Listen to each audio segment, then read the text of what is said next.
گوجری زبان میں اپڈیٹ سنیے۔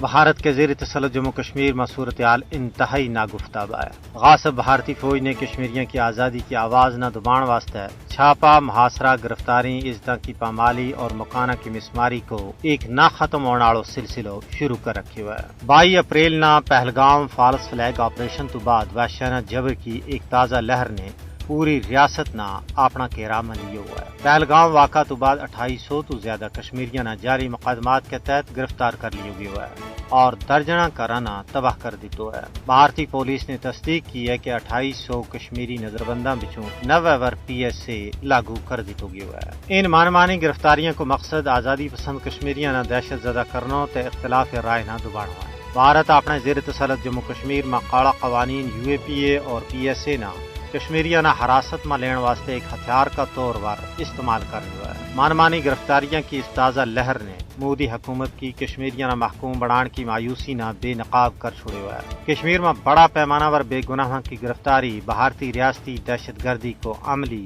ثبوت ہے۔